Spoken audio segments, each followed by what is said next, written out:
ফের সুযোগ পেতে পারেন একাধিক প্রাক্তন মন্ত্রী। জুনের প্রথম সপ্তাহে মন্ত্রিসভার সম্প্রসারণ। কে স্থান পাবেন হিমন্তের নতুন মন্ত্রিসভায়? প্রাক্তন মন্ত্রীরা কেউ আবার সুযোগ পাবেন? মন্ত্রিসভায় দেখা যেতে পারে কোনো নতুন মুখ। জাতি জনগোষ্ঠীর ভিত্তিতে দেওয়া হবে মন্ত্রিত্ব। হিমন্ত বিশ্বের দ্বিতীয় মন্ত্রিসভায় স্থান পাচ্ছেন কারা? মুখ্যমন্ত্রীর শপথ গ্রহণের দিনই ক্যাবিনেটে অন্তর্ভুক্ত করা হয়েছে 4 জনকে।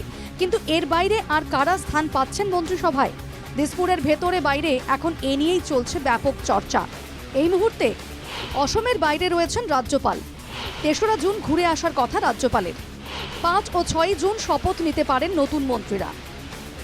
এই পরিস্থিতিতে মন্ত্রিত্ব নিয়ে শুরু হয়েছে জোর জল্পনা। বাজপেয়ী ভবনের খবর অনুযায়ী হিমন্ত বিশ্বের দ্বিতীয় মন্ত্রিসভায়ও ফের সুযোগ পেতে পারেন একাধিক প্রাক্তন মন্ত্রী। এর মধ্যে রয়েছেন পীযূষ হাজরিকা, জয়ন্ত মল্ল বড়ুয়া, ডক্টর রনোজ পেগু ও অশোক সিংঘল। কিন্তু উৎকণ্ঠা দেখা দিয়েছে নয়া মুখ নিয়ে। জাতি জনগোষ্ঠীর ভিত্তিতে আহোম থেকে কোনো একজন মন্ত্রিত্ব পেতে পারেন। সম্ভাবনা রয়েছে ধর্মেশ্বর কোঁর বা সুশান্ত বরগোহাইয়ের। কোচ রাজবংশীর প্রতিনিধি হিসেবেও সম্ভাবনা রয়েছে অশ্বিনী রায় সরকারের। মরান মটকের প্রতিনিধি হিসেবে চর্চায় রয়েছে সদিয়ার বলিন চেতিয়ার নাম। অন্যদিকে বরাক থেকে সর্বাধিক 2 জন পেতে পারেন মন্ত্রিত্ব। বরাকে মন্ত্রিত্বের দৌড়ে ফের এগিয়ে রয়েছেন পাথারকান্দির বিধায়ক কৃষ্ণেন্দু পাল। মন্ত্রিসভায় স্থান পেতে পারেন ডক্টর রাজদীপ রায় ও কৌশিক রায়ের মধ্যে কোনো একজন।